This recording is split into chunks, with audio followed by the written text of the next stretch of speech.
voilà, des cantiques. Pourquoi les cantiques? C'est parce que vous savez, le Seigneur aime les cantiques, le Seigneur aime les chants d'adoration, le Seigneur aime les louanges, le Seigneur aime en fait quand ses enfants lui chantent des louanges, des adorations. Et d'ailleurs, voyez-vous, quand on lit un peu le livre d'Apocalypse, on nous parle en fait des 24 vieillards qui sont prosternés devant le Seigneur, qui le louent jour et nuit, matin, midi, soir. Et sont des chants en fait qui montent tout droit auprès du Seigneur. C'est pour dire quoi? C'est pour dire qu'en fait, voyez-vous, le Seigneur nous interpelle tous en fait à le chanter, le glorifier, que ce soit en fait dans les prières que nous faisons de manière intime avec lui, ou des prières que nous faisons en fait en groupe. Le Seigneur aime énormément cela. C'est pour cela, voyez-vous, en tant qu'enfants de Dieu, nous sommes en fait amenés à prier, nous sommes amenés en fait à chanter, à le louer, à le célébrer de tout notre cœur. Parce que parfois, voyez-vous, c'est aussi par là en fait que nos prières peuvent être exaucées. C'est aussi par là en fait qu'on peut vraiment toucher le cœur de Dieu. On va voir quelques exemples des personnes en fait qui ont chanté, qui ont loué le Seigneur pendant que le Seigneur en fait les avait délivrés des malheurs, pendant en fait que le Seigneur avait répondu à leurs prières. Pour ce faire, on ne va pas les lire, on va juste citer en fait les références. Nous avons par exemple dans le livre d'Exode, Exode chapitre 15, Exode chapitre 15, voyez-vous, nous avons les Hébreux ou les Israélites en fait étant sortis d'Égypte, après quoi en fait ils ont donné en fait des cantiques, ils ont chanté, ils ont loué, ils ont célébré le Seigneur parce que Dieu les avait délivrés de la main de leurs oppresseurs, de la main de Pharaon, de la main des Égyptiens. Et pour être reconnaissant, ces deux, voyez-vous, enfin ces Hébreux-là en fait ne pouvaient que donner des cantiques, louer le Seigneur pour remerciement. Donc vous voyez par là, c'est que quand le Seigneur nous exauce par rapport à quelque chose, quand le Seigneur en fait répond à nos prières, frères et sœurs, vraiment de grâce, de grâce, de grâce, il faut le prier, il faut le célébrer, il faut l'adorer de tout notre cœur tout simplement.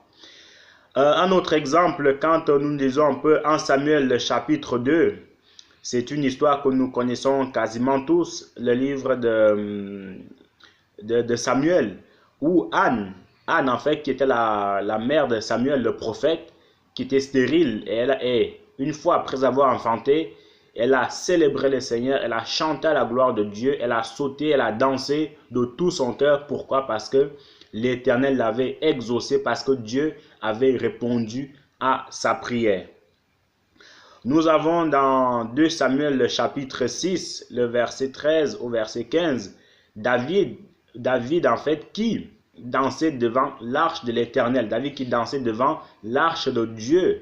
Pourquoi? Parce que David était en joie, David était dans le bonheur de revoir l'arche de l'Éternel. Même si à côté, voyez-vous, il y avait une femme, donc sa femme Michal, qui a commencé en fait à le regarder d'un œil bizarre, d'un œil spécial, mais ce n'était pas le problème de David. C'est-à-dire quoi? C'est-à-dire que toi aussi mon frère, toi aussi ma soeur, quand le Seigneur te met à cœur de chanter, tu dois chanter. Ne regarde pas à ceux qui vont murmurer contre toi. Ne regarde pas à ceux qui vont avoir mauvais œil sur toi. Ça, ce n'est pas ton problème. C'est entre toi et ton Dieu que ça se passe en fait. Nous continuons dans les livres de Luc, dans Luc chapitre 1, le verset 39. Nous avons aussi en fait une autre forme d'adoration où Marie, après avoir visité sa cousine Anne, voilà, Marie donc la mère de Jésus, et Élisabeth, la mère de Jean-Baptiste, en fait, se sont rencontrés. Et puis après quoi, qu'est-ce qui s'est passé? Bon, Marie, en fait, elle a donné des adorations, des cantiques d'adoration, des cantiques, en fait, pour la gloire, pour l'honneur du Seigneur Jésus-Christ, en fait. Donc vous voyez, c'est des choses en fait qui ne sont pas inventées, c'est là, c'est devant nous. Maintenant, c'est en fait c'est à nous de méditer dessus et c'est nous en fait, voyez-vous, de les reproduire. Vous vous souvenez aussi au temps des apôtres, parce que c'est des gens en fait qui ont connu des moments très très difficiles, des moments de persécution intense, des moments où ils avaient vraiment besoin de l'aide du Seigneur. Alors qu'est-ce qui s'est passé? À chaque fois qu'on les mettait en prison, à chaque fois en fait qu'on les persécutait, qu'est-ce qui s'est passé? Étant en prison, ils n'arrêtaient pas de célébrer le Seigneur, ils n'arrêtaient pas de chanter pour la gloire de Dieu. Et en chantant en fait, voyez-vous, pour la gloire de Dieu, ça vous enlève en fait vos soucis, ça enlève en fait nos soucis, ça enlève en fait nos doutes envers le Seigneur, ça nous épure, ça enlève en fait les mauvaises pensées qui rôdent dans notre tête. Et quand ces apôtres-là chantaient, louaient le Seigneur, qu'est-ce que le Seigneur lui faisait? Il ne manquait pas de venir à leur aide, il ne manquait pas en fait d'envoyer des anges pour les délivrer de cette prison-là.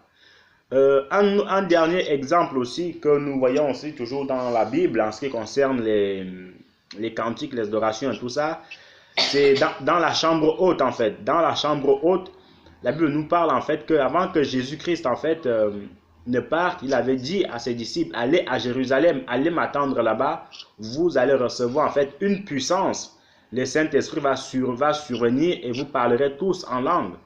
Et une fois qu'ils étaient dans cette chambre-là, la Bible dit quoi? La Bible dit en fait qu'ils n'arrêtaient pas de chanter, de louer, de célébrer le Seigneur. Et après quoi, l'effusion du Saint-Esprit en fait était apparue dans cette chambre haute-là. Pour dire quoi? Pour dire que vraiment, mon frère, ma soeur, n'arrête pas de chanter pour le Seigneur, n'arrête pas de le célébrer, n'arrête pas de le glorifier, n'arrête pas de l'adorer en tout temps et en toutes choses. Vous ne savez pas vraiment en fait la puissance qui existe dans les adorations, la puissance qui existe dans les chants, la puissance qui existe en fait dans les louanges. Par des simples louanges, mon frère, ma soeur, les murs de Jéricho sont tombés. Juste par des louanges, par des cris d'adoration, les murs, la muraille de Jéricho était tombée. Est-ce qu'on s'en rend un peu compte? Cette puissance que apportent en fait les louanges.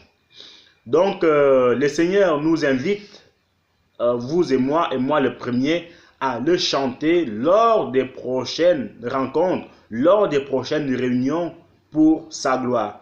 Vous ne chantez pas pour un homme, vous ne chantez pas pour une femme, vous chantez pour le Seigneur.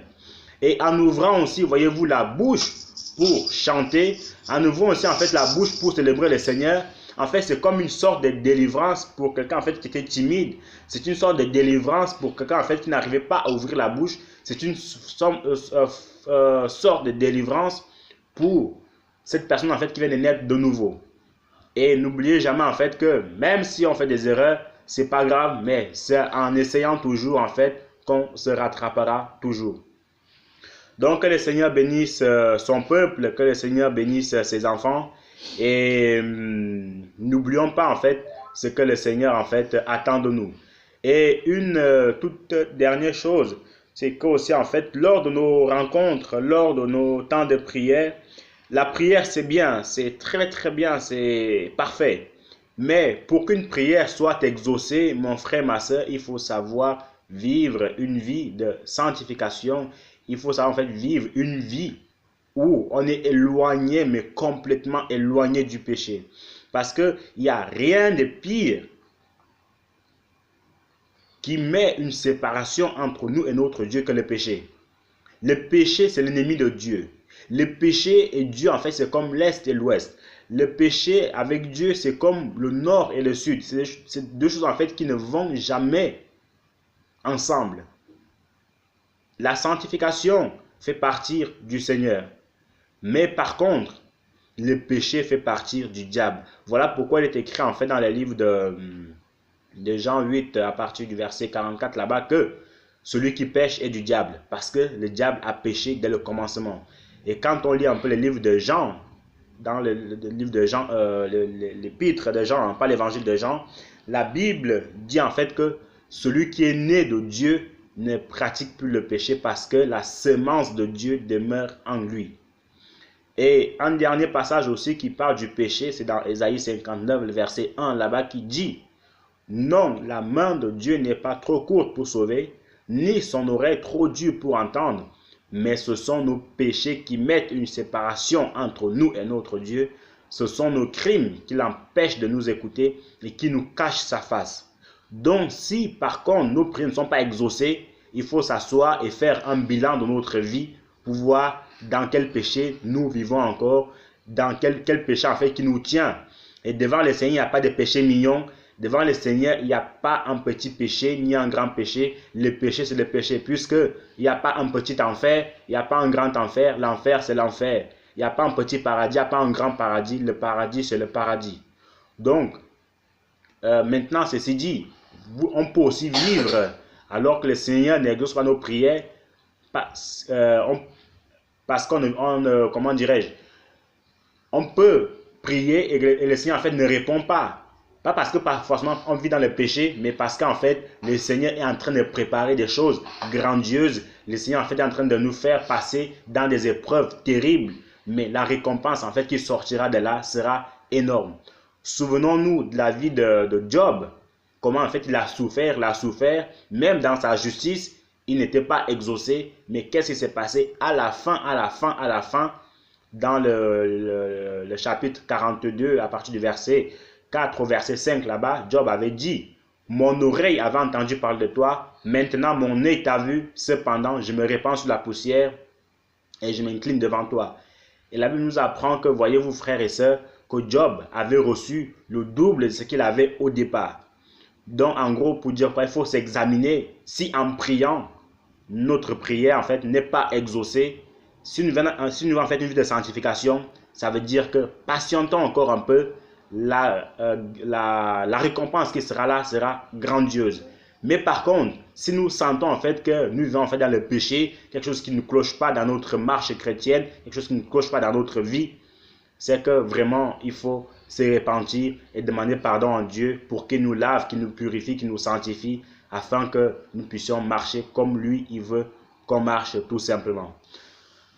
Donc, comme on avait dit en fait, c'était une exhortation de quelques minutes que le Seigneur en fait a mis à mon cœur pour exhorter le peuple de Dieu, pour l'encourager, pas forcément vous, mais à moi aussi. Donc, c'était un peu ça. Amen.